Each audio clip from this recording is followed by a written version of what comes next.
Selamat pagi, Pastor. Selamat pagi. Oh, apa itu ya yang Pastor pegang? Ini masker ini. Saya dari pastoran tadi menuju ke sini untuk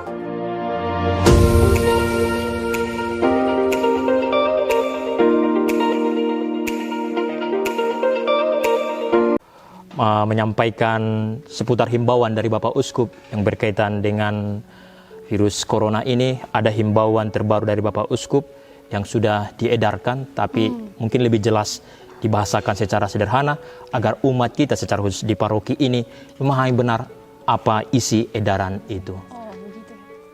Halo sahabat Komsos, salam jumpa kembali bersama dengan saya, Destriwati Limbong dalam acara talk show di Komsos Santo Yosep Pandan. Nah, kali ini kita akan berbincang dengan Pastor Paroki Santo Yosep Pandan, siapa lagi kalau bukan Pastor Bartolomeus Hite Projo. Shalom Pastor. Salam Destri. Sebenarnya saya ingin salam Pastor, tapi tidak bisa. Kita buat begini. Salam Corona. Salam Corona, salam Corona. Begini Pastor, kita tahu situasi saat ini bahwa negara Indonesia sedang dihadapkan dengan yang namanya pandemi COVID-19. Untuk sejauh ini, apakah sudah ada himbauan begitu, bahkan larangan dari pimpinan tertinggi kita, keuskupan, untuk umat kita yang ada di sini? Begini Destri, tanggal 15 Maret kemarin, Bapak Uskup kita telah mengeluarkan himbauan, bukan larangan, berkaitan bagaimana umat di seluruh Keuskupan Sibolga ini mengikuti peribadatan, mengikuti Ekaristi dalam suasana wabah COVID-19 ini. Tetapi himbauan yang pertama itu hanya dijalankan untuk beberapa saat saja, dan karena dilihat situasi semakin berkembangnya virus ini, maka ada himbauan yang baru yang dikeluarkan oleh Bapak Uskup untuk kita, dan itu sudah diedarkan. Barangkali lewat perbincangan kita ini mau disampaikan apa himbauan dari Bapak Uskup itu. Dari surat edaran tanggal 15 Maret itu, boleh Pastor jelaskan apa isinya? Isinya berbicara tentang bagaimana umat mengikuti perayaan Ekaristi masih diperbolehkan secara bersama-sama, tentu menjaga jarak, dan apabila ada yang sudah merasa tidak nyaman, ada yang merasa sakit, flu, batuk, diharapkan untuk tidak ikut bersama dan selalu menjaga kesehatan dalam perayaan itu.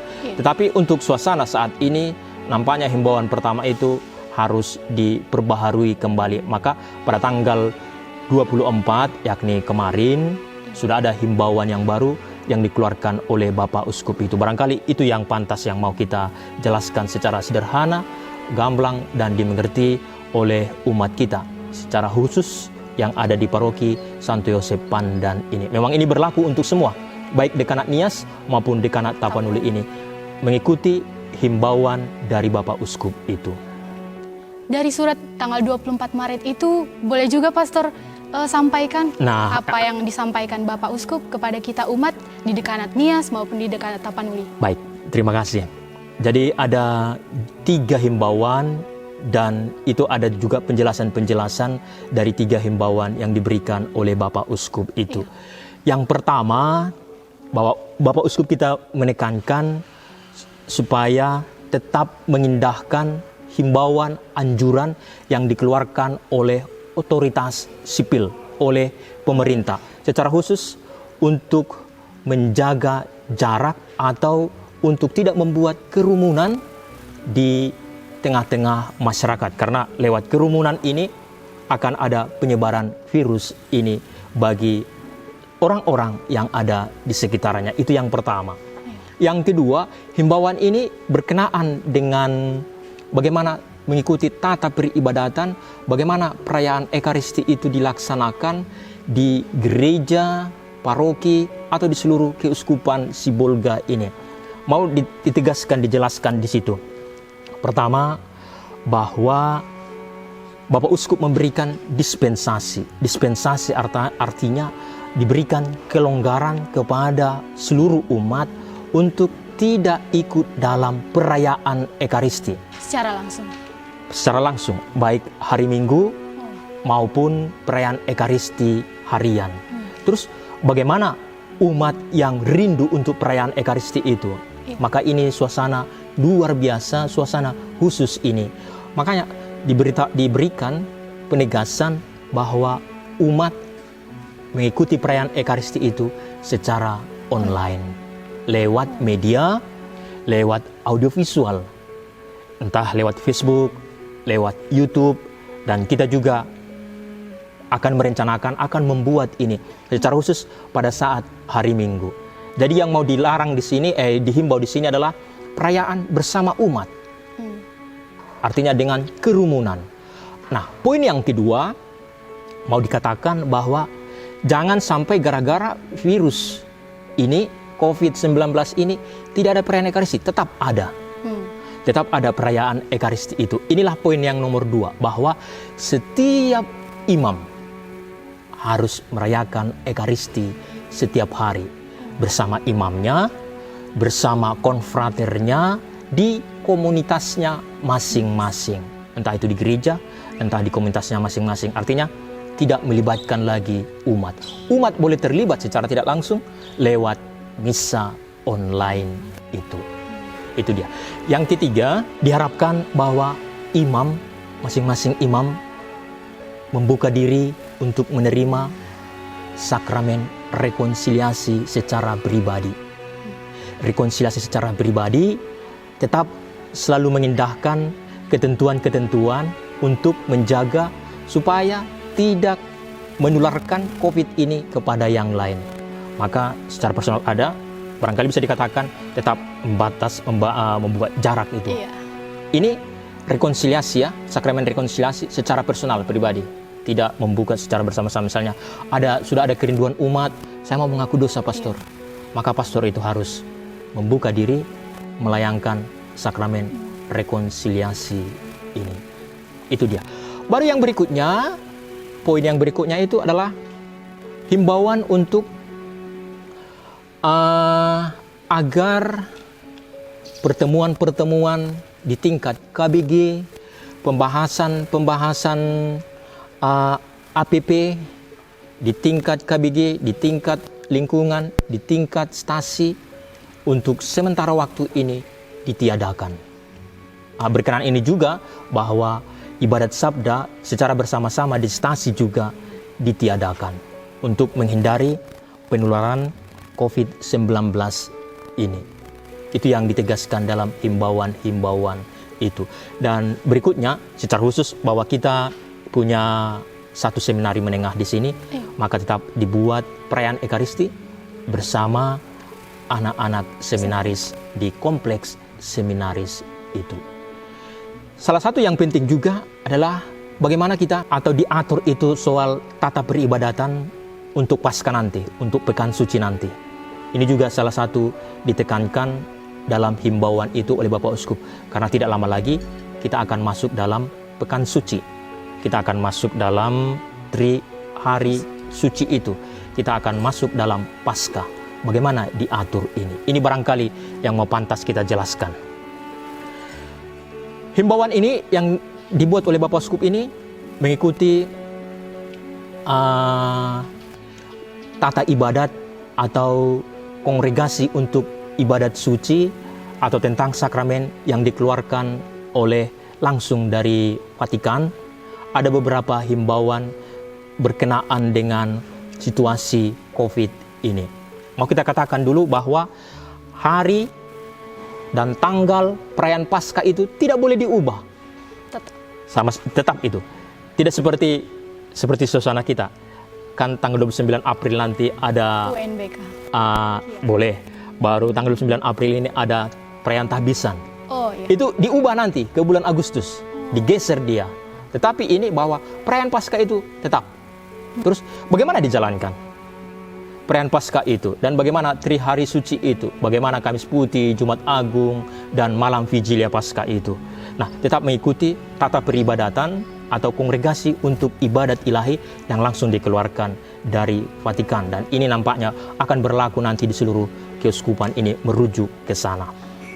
Mau dikatakan bahwa Paskah itu tetap harinya. Nah, maka seraya tetap merayakan Paskah itu, tetapi tetap merujuk pada tadi poin yang pertama tadi itu.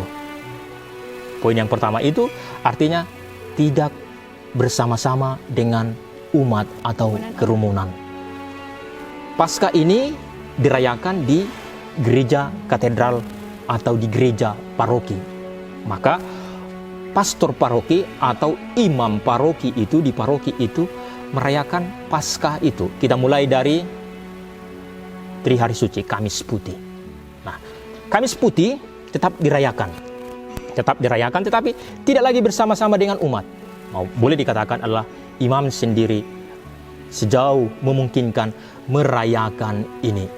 Dalam Kamis Putih itu kan biasanya ada ritus membasuh kaki. Iya. Maka ini adalah opsi pilihan, ditiadakan. Oh. Dan pada saat setelah doa penutup dalam Kamis Putih itu ada yang namanya perarakan sakramen Maha Kudus, Iya. yang ditahtakan. Ini juga ditiadakan dan langsung dia disimpan di tabernakel itu. Jadi tidak ada malam tuguran. Ditiadakan juga tentang pembasuhan kaki itu, dan imamnya sejauh mungkin merayakan perayaan Ekaristi pada Kamis Putih itu. Nah, Jumat Agung bagaimana? Iya. Jumat Agung juga tetap ada, tetapi tidak bersama-sama dengan umat. Tetap tadi mengindahkan peraturan yang pertama tadi itu oleh otoritas SPIL dan yang dikeluarkan oleh Bapak Uskup itu. Artinya dibuat itu Jumat Agung itu oleh imam di paroki itu. Artinya di gereja tetap ada perayaan itu tapi tidak lagi bersama-sama dengan umat. Umat mengikuti merayakan itu lewat online. Dan yang ketiga, malam Paskah. Malam Paskah di sana ada itu penyalaan lilin. Ada di situ nanti janji baptis, ada pemberkatan air dan ada juga baptis. Itu secara normal. Tetapi untuk suasana ini sesuai dengan anjuran, sesuai dengan ketentuan dari kongregasi untuk ibadat suci itu, maka untuk malam Vigilia Paskah itu tetap dirayakan. Ada hal-hal nanti yang dikurangi, dipotong dia. Pertama, penyalaan lilin. Ada biasanya di situ ada dibuat ritus, Iya. ada pembakaran, penyalaan lilin dan perarakan. Itu tidak lagi dibuat. Lilin langsung dinyalakan. Dan setelah itu ada exultet. Exultet ini ada. Tetap dinyanyikan, exultet. Dinyanyikan tadi perarakan, penyalaan lilin dari luar dan berarak itu ditiadakan. Langsung lilin dinyalakan dan ditaruh di tempatnya di depan itu, entah di samping altar. Dilanjutkan dengan exultet. Setelah itu baru ada janji baptis. Tetapi pembaptisan yang selayaknya harus ada itu ditiadakan. Nah, itu dia ketentuan-ketentuan yang dikeluarkan oleh ibadat suci, kongregasi untuk ibadat suci tentang tata cara sakramen itu. Itu yang pertama untuk secara umum, dan yang kedua untuk nanti dalam waktu dekat ini, Pekan Suci dan Paskah. Oke. Baik Pastor, tadi saya juga mendengar mengenai misa online. Nah. Namun sebelumnya beberapa minggu ini ada yang chat saya di media sosial, bahkan DM di Instagram, sahabat-sahabat di keuskupan lain bertanya kepada saya, apakah di gereja kalian mulai dari minggu ini hingga Paskah nanti diadakan misa online seperti live streaming begitu? Lalu saya jawab begini kepada mereka, kalau soal itu saya belum tahu karena belum ada keputusan dari keuskupan. Nah, untuk itu apakah pastor juga boleh menjelaskan apakah ada rencana kita di paroki ini untuk mengadakan misa online begitu? Baik, Destri, pertanyaan yang bagus, dan termasuk ini juga salah satu himbauan dari Bapak Uskup kita ketika umat diberi dispensasi untuk tidak hadir lagi dalam perayaan secara langsung, maka dihimbau untuk umat ikut perayaan itu secara online. Kita bersyukur bahwa kita punya Komsos. Iya. Komsos. Dan sarana ini kita akan pakai dengan baik dalam pewartaan ini. Maka mulai nanti hari Minggu akan kita buat misa online itu. kita buat di gereja paroki, dan itu diikuti nanti oleh umat secara persiapan dengan baik. Dan tentu sudah ada syarat-syaratnya, cara-caranya, atau bagaimana persiapan untuk mengikuti misa online itu. Dan itu juga sudah diberikan himbauan itu oleh Bapak Uskup itu dengan syarat-syaratnya, cara-caranya itu, dan apa doa nanti pada saat menyambut yang disebut dengan menyambut spiritual, menyambut komuni spiritual. Tidak secara langsung lagi, sudah ada itu. Barangkali bisa saya bacakan apa syarat-syaratnya itu yang sudah dibuat oleh Bapak Uskup lewat himbauan kepada kita umat di Keuskupan Sibolga ini. Nah, pertama yang harus dipastikan bahwa mereka umat yang ikut misa online itu, bukan rekaman tadi ya, misa online itu, pertama mereka harus mempersiapkan diri sebaik-baiknya. Tentu mempersiapkan diri sebaik-baiknya. Mereka sudah mandi, mereka berpakaian rapi, itu. Bukan nanti, sebentar-sebentar mereka tinggalkan, lihat-lihat dan pergi entah memasak atau baru dari apa. Itu bukan mengikuti perayaan Ekaristi, tapi hanya melihat saja. Nah, yang dianjurkan, dihimbau oleh Bapak Uskup itu adalah harus mengikuti mulai dari awal sampai selesai. Maka untuk itu, tempat harus memang sungguh layak. Tempat untuk berdoa antara lain bisa diikuti secara bersama-sama dari ruang tamu, atau dari ruang keluarga, atau kalau ada di rumah itu ruang doa, maka keluarga secara bersama-sama duduk di sana dan mengikutinya mulai dari awal, mengikuti secara penuh mulai dari awal sampai nanti berkat penutup. Ini yang sangat dianjurkan, dihimbau oleh Bapak Uskup dalam mengikuti perayaan Ekaristi secara online. Yang keempat,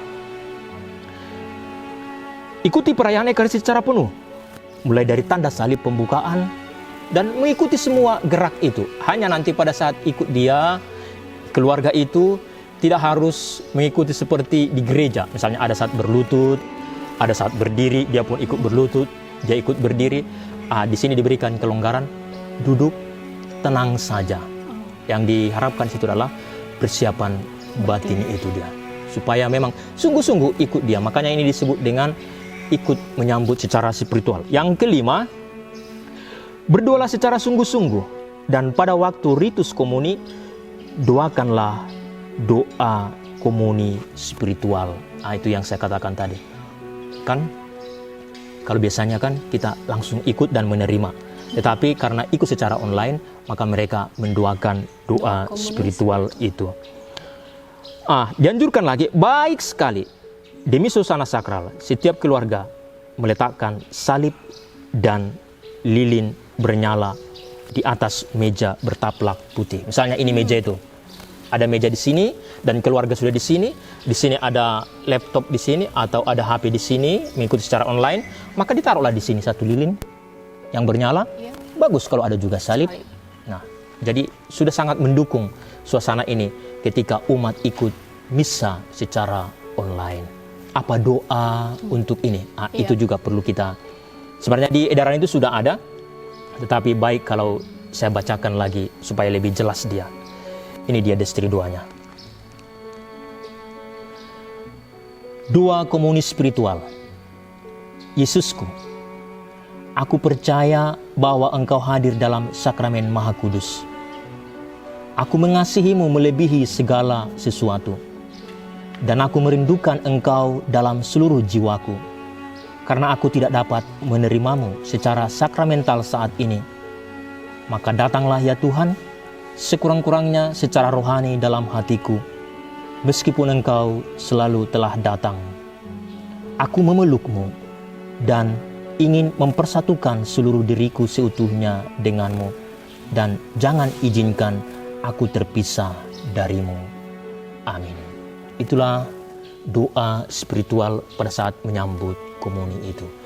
Jadi ini beberapa himbauan yang sudah diedarkan oleh Bapak Uskup kita di seluruh keuskupan ini, baik di Dekanat Tapanuli ini maupun di dekanat Nias. Maka semoga dengan penjelasan ini umat kita semakin paham bagaimana kita beribadat mengikuti perayaan Ekaristi dalam suasana wabah COVID ini. Terakhir nih Pastor, di tengah situasi ini boleh Pastor sampaikan kepada umat ada himbauan, juga mungkin motivasi yang menguatkan umat yang mungkin berdiam diri lama di rumah gitu, supaya mereka tidak bosan. Apa pesan yang Pastor sampaikan kepada mereka? Baik, terima kasih Destri, sangat menarik dan bagus pertanyaan ini. Apa pesan saya untuk seluruh umat di Keuskupan Sibolga dan secara khusus untuk umat kita yang ada di Paroki Santo Yosef Pandan ini berkenaan menghadapi COVID-19 ini? Secara saya mau mengatakan begini, mari kita beriman secara bijaksana. Mari kita beriman dengan menggunakan akal dan rasio kita. Ada dalam ensiklik Paus Yohanes Paulus II, Fides et Ratio. Dan inilah kekhasan kita orang Katolik. Tuhan memberikan kepada kita akal budi, rasio yang cemerlang, agar kita mampu beriman secara benar kepada Tuhan. Tentu bahwa wabah COVID ini mengkhawatirkan, mencemaskan, menakutkan kita, dan bahkan juga menggoncang iman kita. Jangan sampai kita mengatakan, biarlah aku mati demi untuk Tuhan.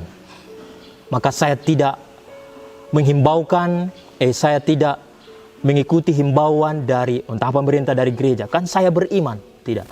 Bukan begitu beriman secara rasional, beriman secara bijaksana. Tuhan telah memberikan akal budi untuk kita.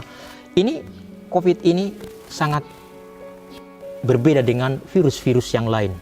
Ini sangat mengancam, ini sangat mematikan, dan sudah ada pengalaman-pengalaman di berbagai negara di Eropa. Dan sungguh mereka memberikan pesan yang sangat bernas untuk kita. Apa yang mau saya sampaikan? Mari kita menjaga kesehatan kita. Mari kita menjaga, memproteksi diri kita. Mari kita melindungi diri kita dari COVID ini. Mari kita ikuti himbauan atau larangan dari pemerintah, otoritas sipil untuk menjaga diri dari kerumunan. Karena ini akan mempermudah atau mempercepat penyebaran virus itu. Mari kita ikuti itu, karena Tuhan telah memberikan akal budi untuk kita.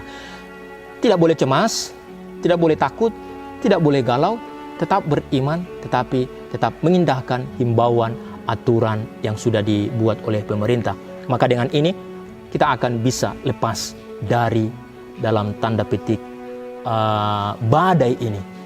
Karena dengan mengindahkan ini, mengikuti ini, seraya menggunakan akal budi kita. Dan kita harus tetap beriman, berharap, punya kasih kepada Tuhan Yesus Kristus. Saya mau katakan, hidup atau mati, kita adalah milik Tuhan.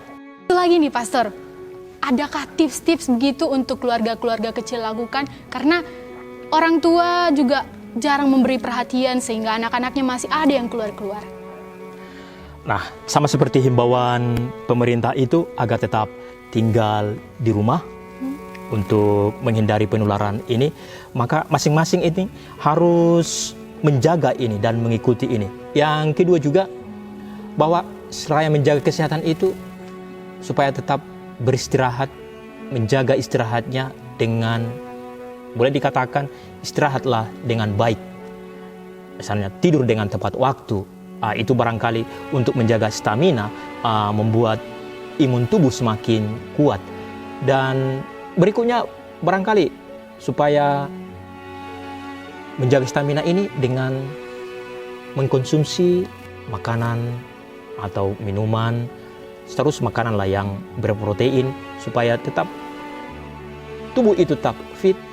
Contohnya dengan minuman bisa barangkali meminum ini sama seperti yang kita buat ini. Kita minum ini untuk tetap menjaga stamina. Apa dikatakan ini? Vitamin C. Vitamin C bisa dibuat mungkin di tengah-tengah keluarga. Kita minum dulu.